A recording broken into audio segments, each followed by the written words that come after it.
సైనికుల నాయకుడు. మొగలాయి సైన్యానికి ఒకే ఒక నాయకుడు, ఆయనే జలాలుద్దీన్ మహమ్మద్. గూఢచారుల సమాచారం ప్రకారం మొగలాయి సైన్యం మన రాజ్యానికి చేరువలో ఉందట. ఆ జలాలు మన ఆమీర్ మీద కన్నేశాడు. మొగలాయులు మన ఆలయాల్ని, పవిత్ర స్థలాల్ని ధ్వంసం చేయదలిచారు. అయితే మీరు సుజామలికి బాధ్యతలు అప్పగించొచ్చు కదా? అతనికి కావలసింది ఆమీర్ గద్దె మాత్రమే, రాజపుత్రుల ఐక్యత కాదు. అంతర్గత కలహాల గురించి మొగలాయులకి గనక సమాచారం అందినట్లయితే వాళ్ళు ఆమీర్ మీద దాడి చేయడానికి ఏమాత్రం వెనకాడరు. అయితే వాళ్ళని అడ్డగించడానికి ఎలాంటి మార్గం లేదా? వాళ్ళని ఎవరూ అడ్డగించలేరు. ఆ జలాల్ కరవాలం గాలిని కూడా నరికేటంత వేగంగా తిరుగుతుందట. అతని సైనికులు కూడా అతనిలాగే చాలా కిరాతకులట. అతనికి ఎవరన్నా భయం లేదు. చావన్నా, నరకమన్నా, మహాప్రళయమన్నా కూడా అతని దృష్టిలో ప్రాణాలకి ఎలాంటి విలువ ఉండదట. మృత్యువుకి ప్రతిరూపమట. వాణ్ణి సాక్షాత్తు సైతానే తయారు చేశాడు. వాడికి హృదయం అనేదే లేదు. ఎంతో మంది రాజులు వాడికి శరణమంటూ వాడి ముందు మోకరిల్లారు. మైనావతి, వాణ్ణి అడ్డుకోగల వాళ్ళు ఒక్కరైనా ముందుకు రావాలని నా ఆశ. మన రాజపుత్రుల మర్యాద కాపాడగలిగేదెవరు? ఆ పొగరబోతు తలని మట్టి కరిపించగలిగేవారెవరు?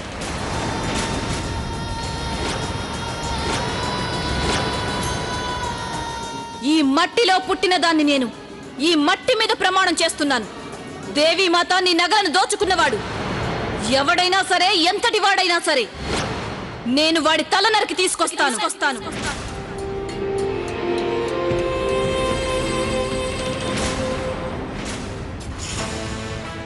ఇక రాజపుత్ర ప్రాంతంలోని ప్రతి అణువు నా ఆధిపత్యంలోకి వచ్చేస్తుంది.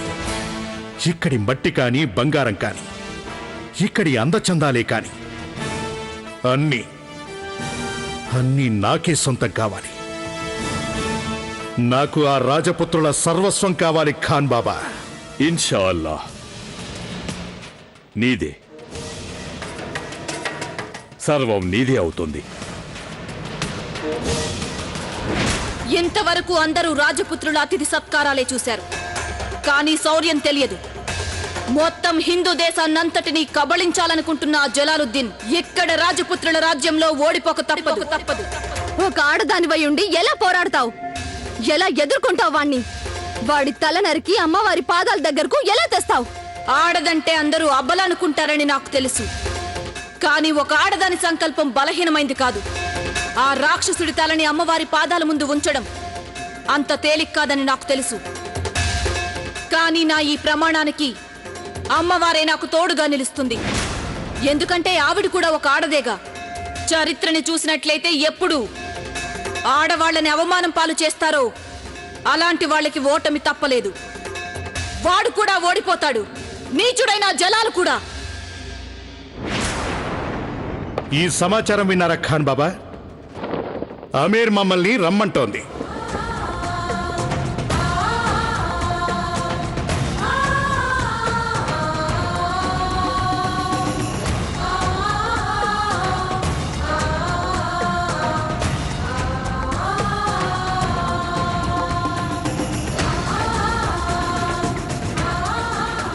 ఆరంభం కానున్న కథకి ఇక్కడే అంకురార్పణ జరుగుతోంది. అప్పట్లో మాకు తెలీదు. ఆరంభమైపోయిన ఈ కథకి అంతమేమిటో అప్పట్లో మాకు తెలియదు.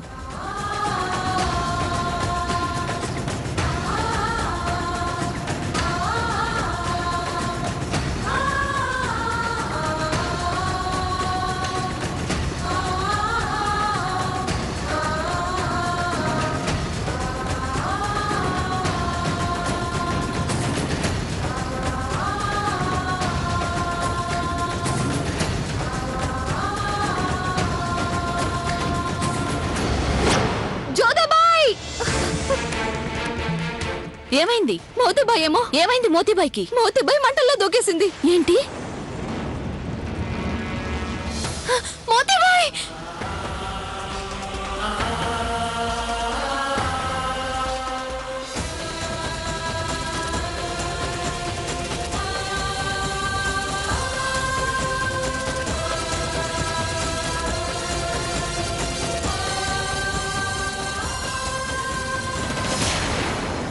మోతిబాయ్, మోతిబాయ్, ఏంట పని మోతిబాయ్? వదిలిపెట్టండి నన్ను, వదలండి నన్ను, నన్ను చావనివ్వండి. నాకు బ్రతుకు మీద ఎలాంటి ఆశ లేదు. సరే అయితే నేను కూడా నీతో పాటు కాలిపోతాను. నువ్వు అంత పని చెయ్యకూడదు. బతికితే కలిసే బతుకుదాం, చస్తే కలిసే చేద్దాం. ఆ! జోదా, జోదా, జోదా.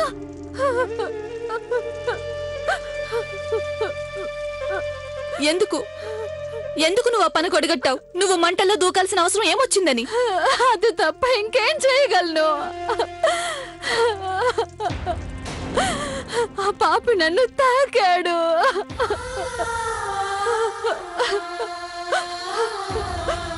ఇప్పటికి నన్ను ఎవరు సొంతం చేసుకోరు, నన్ను ఇలా బ్రతకనివ్వరు. అలాంటప్పుడు అసలు బ్రతకడానికి హక్కు లేనప్పుడు ఏం చేయమంటావు? నన్ను ఎందుకు బతకాలి నేను? నన్ను చావనేవు, నన్ను చావనివ్వు. కనీసం నా గురించి ఆలోచించావా? ఈ జోదా ఇంకా బతికే ఉంది. మరి నువ్వు కనీసం ఈ జోదా కోసమైనా బతికుండలేవా? మోతిబాయ్,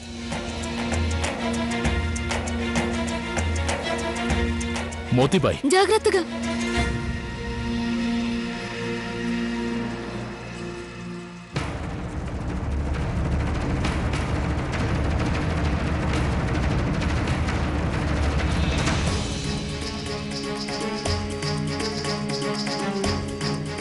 పాపం చేసేది వాడు,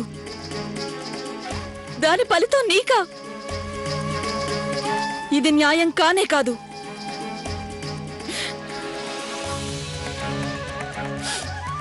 చాలు మోతిబాయ్, చాలు. ఇప్పుడు కాలిపోక తప్పదంటే పాపమే కాలిపోతుంది. నిన్ను తాకినవాడు వాడంతట వాడే కాలిపోవాలి. మొగలాయిల పాప బాండం నిండిపోయింది. అది ఇక ఈ రాజపుత్రుల వాకిట్లోనే పగిలిపోతుంది. నువ్వే చూస్తావు. వాడికి చావొచ్చిన వేళ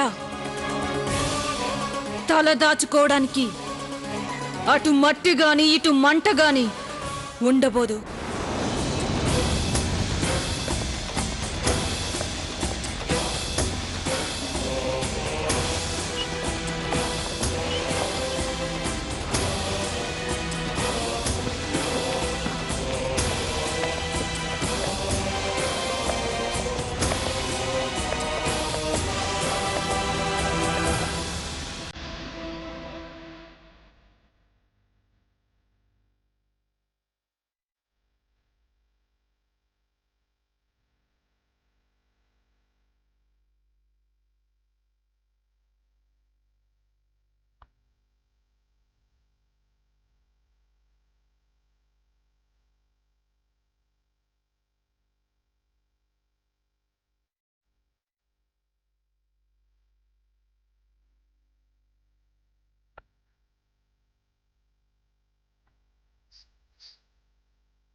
ఆగిపోయావేం జలాల్?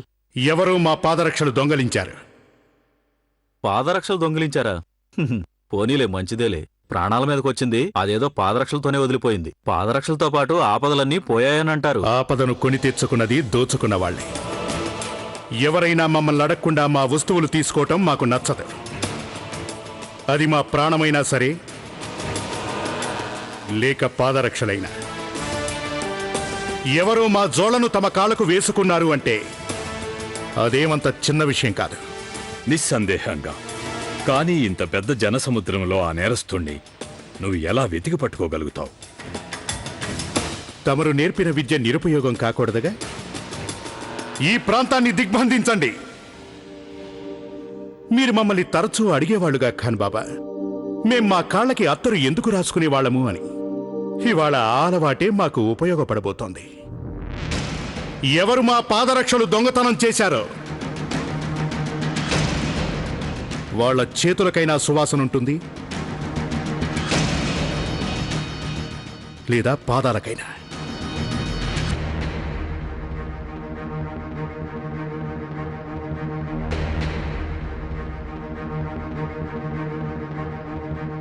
అయ్యా, నేను తమరి పాదరక్షలు దొంగిలించలేదయ్యా.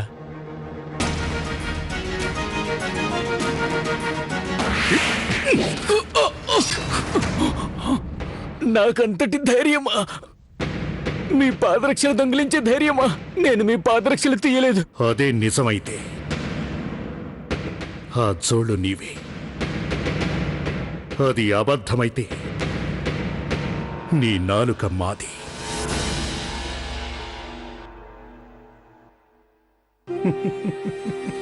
అయ్యగారు, పొరపాటు అయిందండి. మాకంటే ఎక్కువగా జనాలు మా జోడని ప్రేమిస్తున్నారు ఖాన్ బాబా. అవి నీకు నచ్చాయి కదా, ఉంచుకో. కానీ వాటికి బదులుగా నేను నీ కాళ్ళు తీసుకుంటాను. కరుణించండి అయ్యా, ఇంకెప్పుడు ఇలాంటి పొరపాటు జరగదు. అయ్యా అయ్యా, నన్ను మన్నించండి అయ్యా, నన్ను క్షమించి వదిలేయండి అయ్యా. చూశారుగా, ఎవరైనా సరే జలాల దగ్గర పూచిక పుల్ల దోచుకోవాలని చూసినా తను వాళ్ళకి బతికే లేకుండా చేస్తాడు.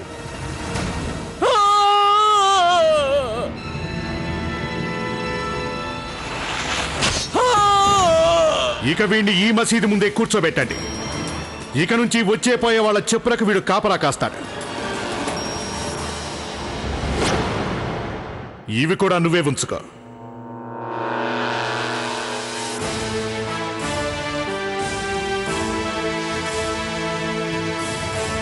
వీడు ఎప్పుడు ఆ చెప్పులను చూసినా వీడికి వీడి కాళ్లే గుర్తుకొస్తాయి. అలాగే మేము గుర్తుకొస్తాం. అప్పుడు వీడు జనాలకి తన గోడు చెప్పుకుంటాడు. అప్పుడు తెలుస్తుంది ప్రాణభయం అంటే ఏంటో. ఒక పేదవాడి కాలు నరికేసి అదేదో ఘనత అనుకోవడం జలాల్కి ఒక ఆట లాంటిది. అయితే జోధాబాయికి మోతీబాయి కన్నీళ్లు ముత్యాల కంటే విలువైనవి. జోధా ఆమీర్కి తిరిగి బయలుదేరింది. అక్కడ సోదెమ్మ జోధా భవిష్యత్తుని చెప్పబోతోంది. వచ్చేసిందమ్మా, సోదమ్మ వచ్చేసింది. ఇప్పుడు ఎవరి గురించి ఏం చెప్పబోతుందో. ఎప్పుడు ఎవరి గురించి నోరు విప్పి ఏం చెప్పినా నష్టమే జరుగుతుంది. చూసుకో, దెయ్యం ఎలా ఉంటుందన్నావుగా, చూసుకో, సాక్షాత్తు దెయ్యమే. కానీ దయ్యం పాదాలు వెనక్కుంటాయిగా, దీనివి మామూలుగానే. ఇక చాలే. అది గనక విన్నదంటే శాపం పెట్టేస్తుంది. అప్పుడు నీ పాదాలే వెనక్కి తిరిగిపోతాయి. ఏమో మరి ఆమీర్ తలరాత ఎలా ఉందో ఏంటో.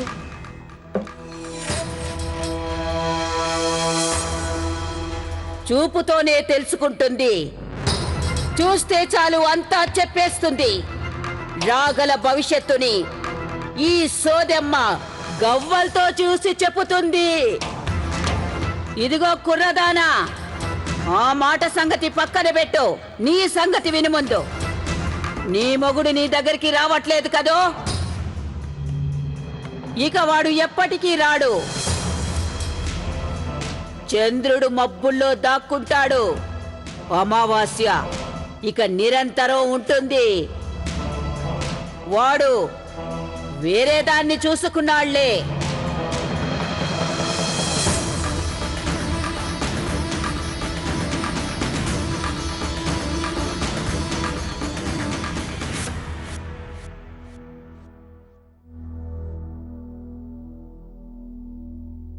రండి రండి సోదెమ్మ గారు, ఆమీరు రాజభవనానికి ఇదే మా స్వాగతం. తమరి రాకతో మా ఆనందం రెండింతలైంది. ఒకటేమో జోధా పుట్టినరోజు, రెండోది. ఏమీ చెప్పకు, నాకు తెలుసులే. సోదెమ్మకి తెలియందంటూ లేదు. అందుకే నేనొచ్చాను.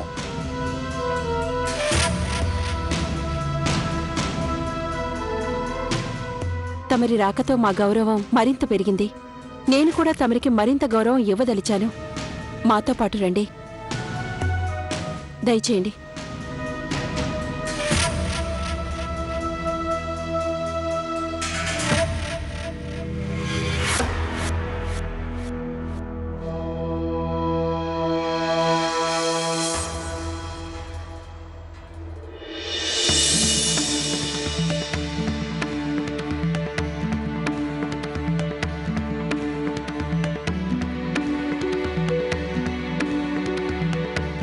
జోదా తలరాత చెప్పడానికి ముందుగా ఇవన్నీ మీకోసమే. తలరాతలో రాసుంటే డబ్బులకేం కొదవరాణి గారు, రూపాయలతో తలరాత మార్చుకోలేము. ఇవన్నీ కూడా తమరివే, స్వీకరించండి. మీ అమ్మాయి జోదాకి తలరాతలో ధనం ఉంది. అవునా? మహారాణి అవుతుంది మీ అమ్మాయి జోదా. ఎంత చల్లని కబురు చెప్పారండి మీరు. చరిత్రని తిరగరాస్తుంది మీ అమ్మాయి జోదా. అంతా అమ్మవారి దయ. ముందుగా ఓ సంగతి చెప్పండి, ఏ వీరుల వంశానికి కోడలవుతుంది మా అమ్మాయి జోదా? మొత్తం రాజపుత్ర రాజ్యాల తలరాత ఆమేర్తో ముడిపడి ఉంది. ఆమేర్ తలరాత రాజకుమారితో ముడిపడి ఉంది. ఇక రాజకుమారి తలరాతలో సిరి సంపదలకి అంతులేదు మైనావతి. అంటే తను కేవలం ఆమేర్కు మాత్రమే కాదు, ఈ యావత్ భరతఖండం తలరాత తనతోటే ముడిపడి ఉంది. జోదాకి హద్దుల్ని అతిక్రమించడం బాగా అలవాటు కదూ. జోదా శత్రువుల ఇంటి కోడలవుతుంది.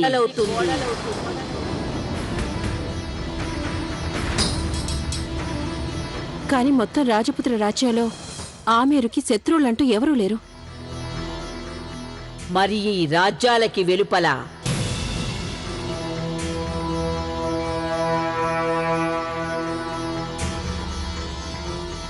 మీ అమ్మాయి జోదా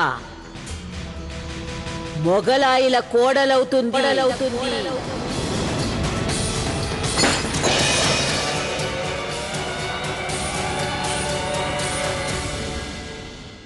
వీల్లేదు, మీరు అబద్ధం చెప్తున్నారు. మా జోదా తలరాత ఇంత ఘోరంగా ఉండదు. ఒకసారి చెప్పండి, ఒక్కసారి అనండి తమరి లెక్కల్లో పొరపాటు జరిగిందని. ఒక్కసారి చెప్పండి.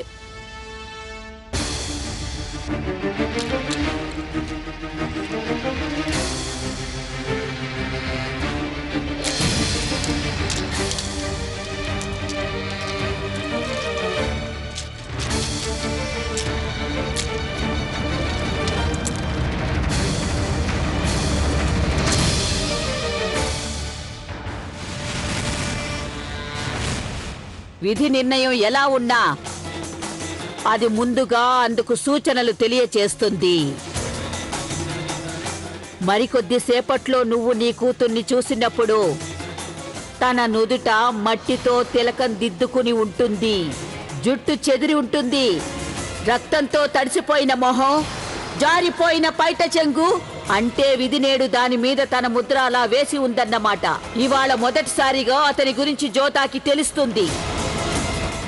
వాడి ఇంట్లోనే తను దీపం పెట్టబోతోంది.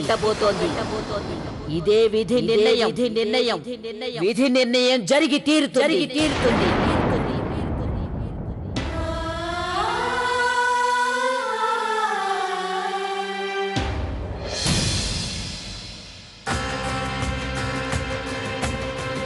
దీప, సర్వజ, పుష్ప, ఎక్కడ చచ్చారు మీరంతా? తొందరగా రండి, రండి.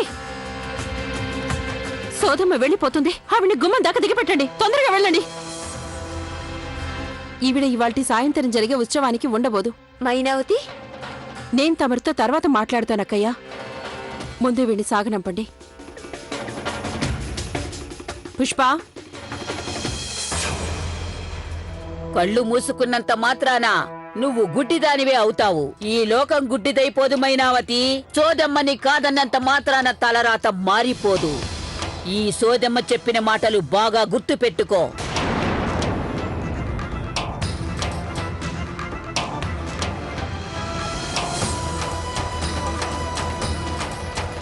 ద్వారాలు మూసేయండి. మళ్ళీ ఆవిడ మన వాకిట్లో ఎప్పుడూ కాలు పెట్టడానికి వీల్లేదు. మూసేయండి ద్వారాలు. అలా జరగకూడదు. అలా ఎన్నటికీ జరగకూడదు. అయినా అసలు తనేం చెప్పింది? ఏం లేదు. తను తప్పుగా ఏం చెప్పలేదు. ఏమీ లేదు. మీరందరూ బాగా గుర్తు పెట్టుకోండి. సోదమ్మ ఇక్కడికి వచ్చినట్టు జోదాకి తెలియకూడదు. తను చెప్పిన సంగతి తెలియకూడదు. ఈ సంగతి మన కళ్ళకి చెవులకి మాత్రమే పరిమితమై ఉండాలి.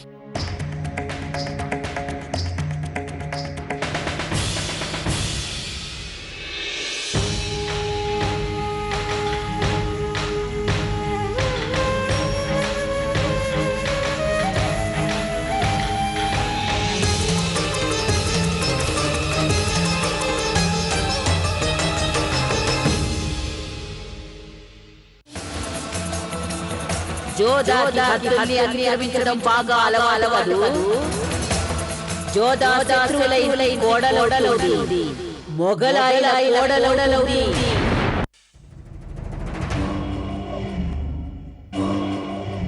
తమరు మా ఇంటికి వేంచేయడం నా అదృష్టం. తమరికి అతిథి సత్కారాలు చేసే అవకాశం లభించింది. కానీ హుజూర్, ఇంతవరకు మీరు ఏ ఒక్కటి రుచి చూడలేదు. ఈ సేవకుడేమైనా పొరపాటు చేశాడా? సేవకుడు ప్రశ్నలు అడగకూడదు సైఫుద్దీన్, కేవలం ఆదేశాలు పాటించాలి. అయితే ఆదేశించండి హుజూర్. తమరి సేవకి ఏం కావాలో చెప్పండి.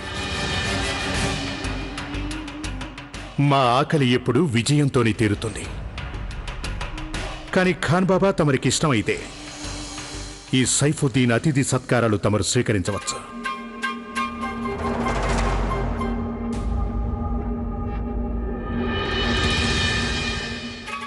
చక్రవర్తి, తమరు కాసేపు విశ్రాంతి తీసుకోండి. నేను తమరి ఈ కత్తిని దీన్ని ముట్టుకునే పొరపాటు మాత్రం చేయకు. కాలం నుదుట తలరాతని మేము ఈ కత్తితోనే రాస్తుంటాం. అందువల్ల మేము మా తలరాతని వేరొకరి చేతికి ఎన్నడూ ఇవ్వం. ఈ సేవకుడి పొరపాటుని మన్నించండి. నేను చెప్పదలుచుకున్నది ఏంటంటే, తమరు కూడా కాస్త రుచి చూస్తే.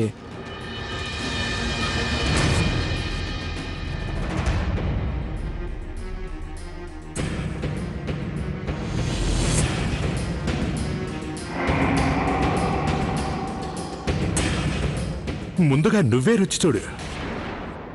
అయ్యా, చెప్పేది నీకే, ముందుగా నువ్వే రుచి చూడు. అంటే చక్రవర్తి, తమ ఈ సేవకుణ్ణి ఆ మాత్రం కూడా నమ్మడం లేదా? మేము ఆదేశాలు పాటిస్తేనే ఆనందిస్తాం, నీ వివరణ అక్కర్లేదు.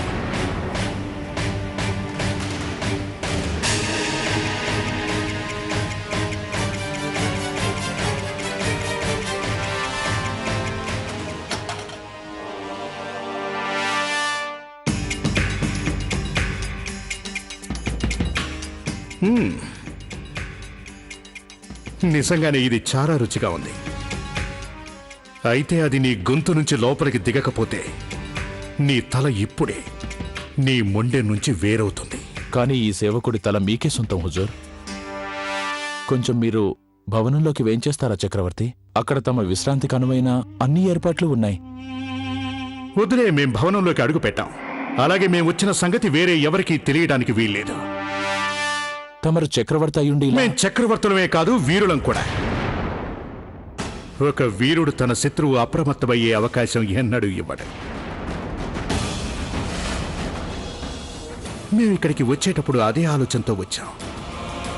ఆ రాజపుత్రులు సంసిద్ధపడే అవకాశాన్ని ఇవ్వదలుచుకోలేదు.